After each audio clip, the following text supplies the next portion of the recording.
Hello and welcome back to the Villa Filler podcast. I am here, as always, with my good friend Dan Wiseman. Dan, Burnley 1, Aston Villa 3. It's been a while since the two of us actually sat down and did a podcast together. How you doing, mate? Yeah, very good, mate. Been a long time coming. It's very good that we're back and we've got a positive result to talk about. It would have been, pretty hard hit, wouldn't it, if we'd come on here and have to talk about a defeat at Turf Moor, which, to be honest with you, I mean, in my preview, I was a little bit fearful of actually. So, this was perhaps a little bit unexpected, but mate, very happy to talk it through all the same with your fine self. Likewise, mate. Likewise. But before we get into all of that, guys, we've got a message from today's video sponsor. This video is sponsored by the wonderful guys over at OneFootball. It is the place to get all of the most up-to-date football news, scores, articles, live updates. You couldn't ask for more. Dan, we use this app every single day of our lives, and they've been kind enough to sponsor us here at the Villa Filler again. Yeah, it powers the podcast, mate. It's my go-to place for live scores, stats, and news from 200 leagues, 12 different languages. It's got the lot, mate. So, guys, if you check out OneFootball using the link in the top of the description, it'll help us out, it'll help you guys out, and it'll help you just enjoy the game that little bit more. Be like Dan and I, download OneFootball. Quite wary of Burnley. They've won the last 3 on the bounce, only conceding once. That Mike Jackson and Ben Mee, the little coaching system they've got going on at the moment, seeming to have Burnley, I don't want to say firing on all cylinders, but generally this is when we start to see Burnley get points on the board, isn't it, mate? At this time in the season, we've seen it time and time again. And I think it may have been you that tweeted on the account, mate, that we've only beat them twice, I think, since 2010, Burnley. There'll be quite a few absences there in terms of Burnley being in the Championship and us also being in the Championship. Not always been a happy hunting ground, mate, has it, Turf Moor, for the Villa. And it's always good that not only you can get a win away from home, but to score 3 goals, mate, and be as dominant as we were for large portions of the game. This is really encouraging. And this is what we've been saying, mate. There's still so much to play for, and it feels like we've been fairly pants recently, which I think is absolutely fair to say. But to now have 2 wins on the bounce against Norwich and then obviously Burnley today, all of a sudden we're looking at potentially a top half finish, mate, before the end of the season, which I think, what more can you ask for? Oh, mate, absolutely. This is what we were saying the whole time. It's like, yeah, okay, there's not, anything physical to play for. There's no trophies up for grabs, even something like, Europa League or Europa Conference League finishes sort of, they're out of reach. But all of a sudden, this, if you're an outsider, you're a neutral, you look at this Villa season, and you consider that we've still got the likes of Burnley at home to play again. And given how we did them today, you imagine that could be another win. Crystal Palace as well. Leeds have dropped points. So it's like there's teams in and around us where we could reasonably finish sort of, as you said, mate, top half. We're 11th at the moment. We've got a game in hand on Brighton, who are 1 point above us, a game in hand on Crystal Palace too, who are exactly the same. I'd say that Wolves are perhaps out of reach. They're 7 points clear of us. That we do have that game in hand on them. So it's like maybe, yeah. If we always talk in this club about year-on-year progression, and that's always been the key, and that's what Purslow and everyone wants to achieve. We finished 11th last year. We're currently 11th in the league this year, and as you say, mate, it looks like maybe even we could sneak into the top half. But at the very least, it seems feasible that we could at least finish in the same place, which when you consider the tumultuous season that we've had, right from the start with Jack leaving and then the change of managers and then a lot of new signings and everything that's happened in between, to finish in the same place. We've got a neutral goal difference at the moment as well, which is nice. We're on 0.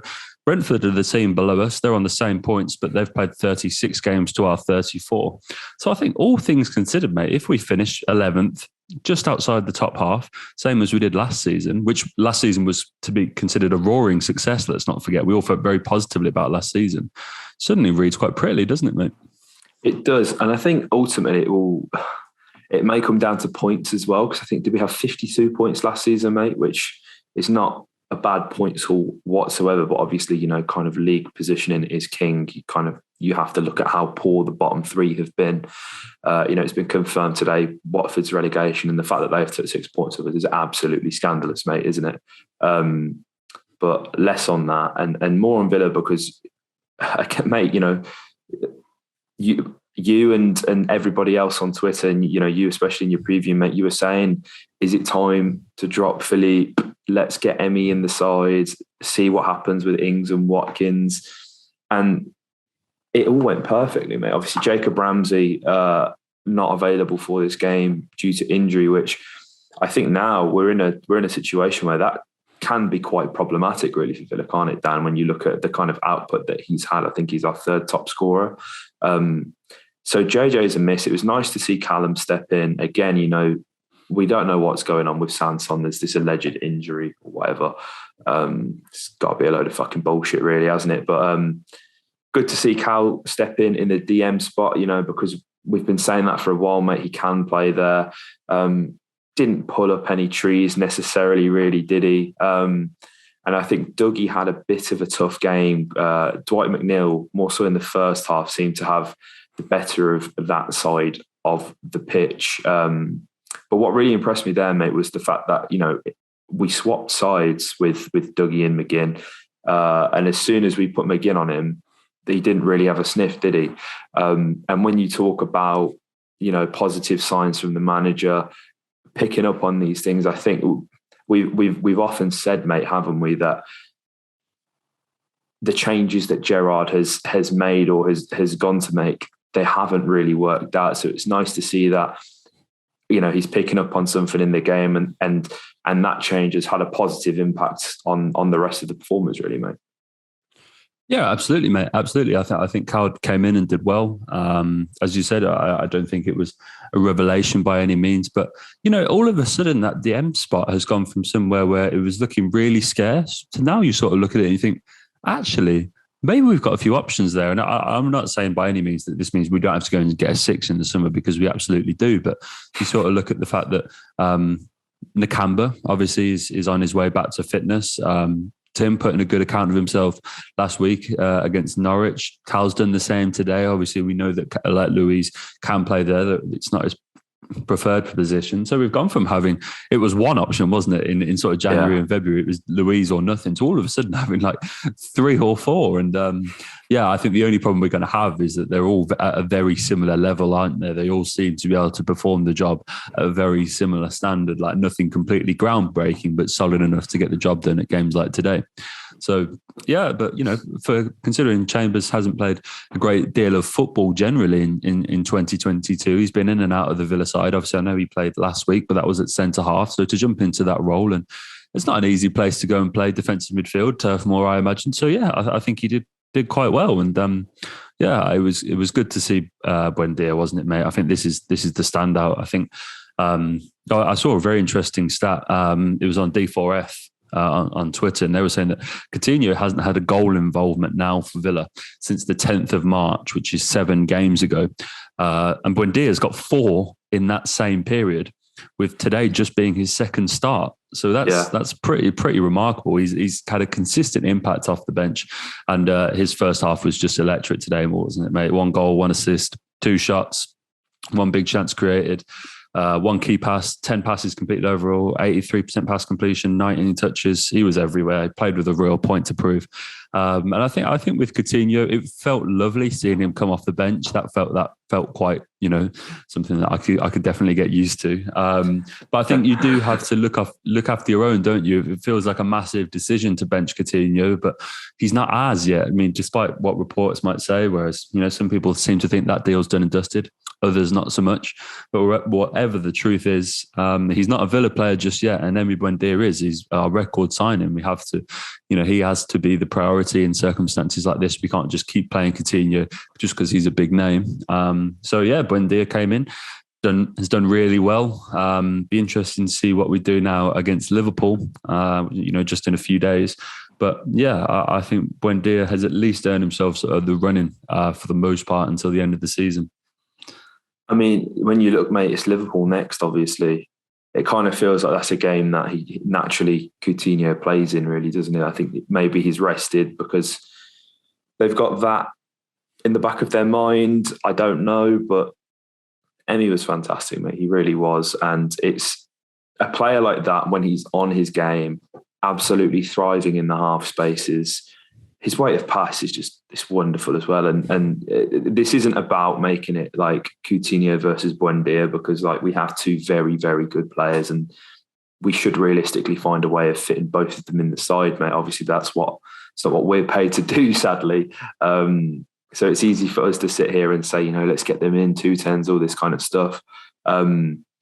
It's really nice to see that EMI being the focal point of this sort of midfield diamond is paying dividends, because I think I remember when he signed, mate, we were saying like, look, he plays on the wing, but this is a guy who I think we both saw as more of a 10. And if you look at any of the signings that we've made, even like looking at Coutinho, EMI Buendia was always the true Jack Grealish replacement. And if you have seen things that have been said in and amongst the club allegedly, a lot of reports have said that Buendia is the only one of the three that we signed in the summer that Smith signed off on, which I feel like is quite telling, really. And obviously, we've seen that, mate. He's repaid that with his fantastic output today. And obviously, on that selection dilemma, mate, again, it's another fantastic performance from the two forwards, mate. Ollie Watkins, Danny Ings, both of them back in the goals again. Again, it's a wonderful problem to have, mate, because, I mean, surely not this exact 11, but I'm sure that the front three at least stay the same against Liverpool. Mate, I wouldn't be surprised if Coutinho plays, but it's just like, you listeners know, we are all aboard the Danny Ings hype train on this podcast. So to see him in and amongst the goals, mate, it's good. And I think it's paying dividends, mate. He's finally getting a fair crack at the whip. He's started a fair few games now. He's actually getting service, and we shouldn't be surprised that he's scoring goals realistically, should we? Absolutely not, mate. He absolutely loves it. There's a little bit of a dialogue to be had at this point now about Danny Ings, mate. He's directly contributed to 7 goals in his last 7 Premier League appearances now. Goal and 2 assists against Southampton, assist against Leeds, goal and assist against Norwich, and now a goal against Burnley. He absolutely loves playing against his former side. And so, yeah, mate, it's starting to get to a point where it's like people were starting to maybe consider Danny Ings to be one of the names that we're pushing towards the exit door in the summer. But I don't know, man. I feel like we've really written off this guy. This is a guy that's about as close to a 20 goal a season striker that you're going to get really in this market. The guy has proven it in the Premier League time and time again. And yes, he hasn't had the best time of it at Villa. I feel a little bit sorry for him, to be honest with you, because he's been out in the wing. Ollie's been out the wing. He's played in the 2. He's played in a 1. He's not played at all half the time. But it's starting to. There's a pretty consistent story being told in here, mate. Is that when we're calling upon him, he's picking up the phone, mate. And I'm really excited to see how he ends the season. I think there's a few more games in which he can potentially score. He's shown a real creative side to his game as well, which has surprised me. I think you really have to give him some credit for adjusting his game from being an all-out scorer to thinking, okay, my role in the team has changed. I need to change my game now. He's gone from being a flat-out fox in the box to he's playing some nice. How many times have we seen him lift balls over the top for Ollie to run onto this season? There's been a lot more to his game that I didn't particularly think he had, and he's been a real team player. And I think at the very least he deserves a crack at next season. Absolutely. For me, that ain't even up for debate, mate. Like, he's fantastic. He's a natural goal scorer, and like that assist for Ollie against Norwich last week as well, mate, worth his weight in gold. And that wasn't the first time he's done that either. That ball that he placed to Leon Bailey is the same thing, cut and paste, picks him out from 30, 40 yards away. Wonderful technique. And I could sit here for like 40 minutes and just wax lyrical about Danny Ings, but we have other things to talk about, mate. And one of them being an appearance for Carney. I couldn't tell you the last time Carney played in the Premier League, mate. I'm trying to find something now. It's been a long time, hasn't it? It's been a long time. It's been a very. So the last game he played in was Newcastle away, where he came off the bench, and obviously that was a very disappointing loss back in February. Okay, so he's not played since February, and again, there's been all this sort of contract talk. I wonder if he's now. It seems Villa are safe because obviously 2 games ago we was in a relegation battle, mate. Now, that we're maybe giving him a crack at the whip. And I guess it's a bit surprising because Tim played last week and Tim was brilliant. And I guess we can talk a bit about him, mate, because people may want to know. I know we've spoken about Carney to death, but there is probably another video that we can milk out of it. But just briefly, mate, the fact that Jacob Ramsey is established in this size, the fact that Tim made his debut last week as well. First, it tells you that there is a pathway, okay? Now, the path may be blocked by Jacob because I would argue that that's the spot that Carney gets in the side. So I could understand some frustrations, but, Gerrard has maintained the whole time, if you train well enough, I'll pick you. So there has to be more to it. There surely is, mate, because, this is a premier talent that we've got. And again, didn't really pull up trees when he came on. Don't expect him to either, to be fair. But, maybe the appearance is a sign of some positive news in regards to the contract, mate. I don't really know. It's very difficult to know what to read into this one, to be honest with you. I can't imagine too much of the decision making is even on Carney, to be honest with you. It seems very much agent sided. Yeah. I understand the attraction of going to Germany. And if he does leave Villa, I hope that's where he goes. Would be annoying to see him leave for another English side. I get going out to Germany and earning your minutes there. But you're right, mate. You're right in saying that it was sort of, considering all the reports recently as well. I mean, even Fabrizio was chiming in, wasn't he, last week, saying that there's still not been some real movement on that contract yet. That Bundesliga clubs are exploring the possibility of picking him up. He enters the final year of his contract, so it's not like it's said and done at the end of the season and he's off. It's one of those where I believe there's another year, but it's one of them where you'd sooner sell him than leave him on a free. So yeah, it was interesting to see him out there, and I hope he can be persuaded, because I think I've seen a lot of Villa fans sort of saying they're a bit laissez-faire, sort of like, if you don't want to be here, then there's the exit door kind of attitude. And I think you need to sort of perhaps show the youngsters a little bit more sort of respect. I don't want to say respect. Yeah. Do you know what I mean? You sort of like, because you sort of need to maybe coach them and say, no, like, stay here. Like, I understand the temptation to go to Germany because it's easy to look at the amount of English success stories out there, but sort of be like, no, like, stick with it here. Like, there is a lot. I know that our midfield isn't perhaps the most attractive right now, and there's probably Bundesliga midfields that he feels like he could get a bit of a better chance to show his true colours in. But yeah, he's a fantastic player, mate. And